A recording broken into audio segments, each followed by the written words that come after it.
19 മരിച്ചു. എന്താ കാര്യം? ശരീരഭാരം കുറയ്ക്കാൻ വേണ്ടിയിട്ട് യൂട്യൂബിൽ കണ്ട ഒരു മരുന്നെടുത്ത് കഴിച്ചു. ഛർദിയും വയറിളക്കവും പിന്നാലെ ആൾക്ക് ദാരുണ അന്ത്യവും സംഭവിച്ചിരിക്കുന്നു. എന്ത് കഷ്ടമാണല്ലേ.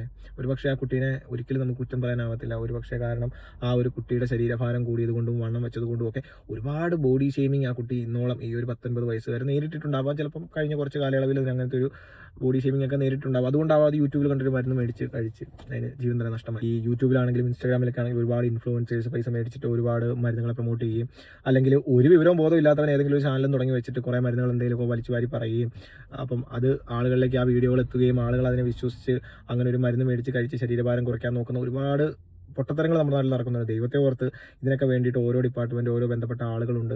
അത് ഒരു കൺസൾട്ടേഷനോ എന്തെങ്കിലുമൊക്കെ എടുത്ത് അവരുടെ ഒരു അപ്പോയിൻമെൻ്റ് എടുത്ത് അവരെ പോയി കാണിച്ച് നിങ്ങളുടെ ശരീരത്തിൽ വേണ്ട കാര്യങ്ങൾ എന്താണെന്ന് വെച്ച് കഴിഞ്ഞാൽ അത് അവർ പറഞ്ഞു തരുന്ന രീതി ആ ഒരു മേഖലയിലുള്ളവരും ആ ഒരു പഠിപ്പിലുള്ളവരും പറഞ്ഞു തരുന്നത് കേട്ടിട്ട് അതിന് വേണ്ടിയിട്ടുള്ള ഡയറ്റും കാര്യങ്ങളും ആവേണ്ട കാര്യങ്ങളും ഒക്കെ ചെയ്യുക. അല്ലാതെ ഇങ്ങനത്തെ ഉള്ള ഓരോ ഓൺലൈൻ മീഡിയയിൽ കാണുന്ന പൊട്ടത്തരങ്ങൾ കാണിച്ചിട്ട് നിങ്ങൾ ഒരിക്കലും ആ ഒരു മരുന്നുകളൊക്കെ മേടിച്ച് കഴിച്ച് നിങ്ങളുടെ ജീവൻ തന്നെ കളയുന്ന രീതിയിലേക്ക് ആവരുത് പ്ലീസ്.